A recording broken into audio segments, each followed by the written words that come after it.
દેશના હીરા ઉદ્યોગનું કેન્દ્ર ગણાતા સુરત માટે ચિંતાજનક સમાચાર સામે આવ્યા હોય તેમ ઓડિશા સરકારે લેબગ્રોન ડાયમંડ ઉદ્યોગને પ્રોત્સાહન આપવા માટે 3 મોટા પ્રોજેક્ટને મંજૂરી આપી છે। સાથે જ રોકાણકારોને આકર્ષવા વીજળીમાં સબસિડી સહિતની જાહેરાતો કરતા સુરતના હીરા ઉદ્યોગમાં હરીફાઈ વધવાની આશંકા વ્યક્ત થઈ રહી છે।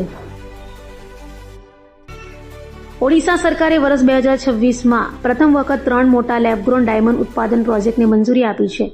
રાજ્યમાં અંદાજે 1000 કરોડનું રોકાણ આકર્ષવાના હેતુથી સરકાર ઉદ્યોગને વિશેષ પ્રોત્સાહન આપી રહી છે।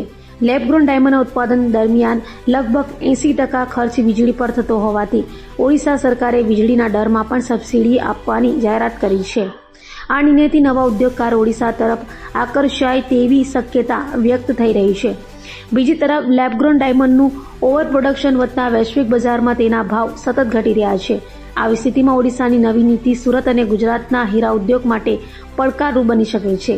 ઉદ્યોગ સાથે જોડાયેલા રત્ન કલાકારોની રોજગારી અને ગુજરાતની વિદેશી આવક પર પણ તેની અસર પડવાની આશંકા વ્યક્ત કરવામાં આવી રહી છે।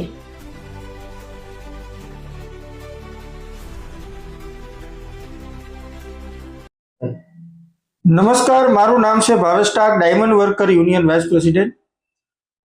લેબગ્રોન ડાયમંડ ઇન્ડસ્ટ્રી માટે અને ગુજરાત માટે આજે જે સમાચાર આવી રહ્યા છે ખૂબ ગંભીર અને સરકારે વિચારવા લાયક છે।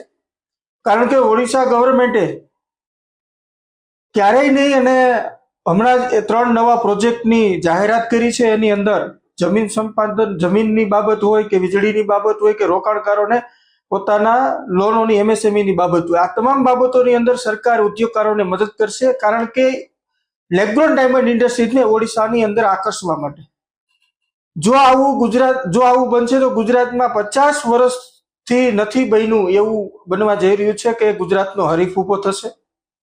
ગુજરાતના રત્ન કલાકારોને જે રોજગારી મળે છે એની ઉપર થોડીક અસર થવાની પૂરી શક્યતાઓ છે।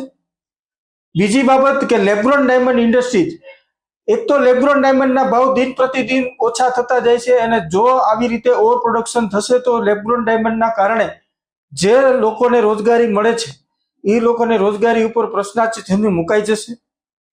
ગુજરાતની અર્થવ્યવસ્થા ઉપર પણ અસર થવાની શક્યતા છે। તો આ બાબતે ગુજરાત સરકારે પણ ખૂબ ગંભીરતાથી લેવી જોઈએ કે જે અહીંના લેબગ્રોન ડાયમંડ ઇન્ડસ્ટ્રી છે એને પણ ઉગારવા માટે એને મદદ કરવી જોઈએ। રત્ન કલાકારો જે 3 વર્ષથી આ મંદીના સપડાયેલા છે એને પણ મદદ કરવી જોઈએ। આ ગુજરાત ગવર્મેન્ટ અને ગુજરાત લેબગ્રોન ડાયમંડ ઇન્ડસ્ટ્રીઝ માટે ખૂબ ગંભીર બાબત છે। સુરતનો 50 વર્ષના ઇતિહાસમાં પહેલી વાર એક હરીફ ઉભો થઈ રહ્યો છે।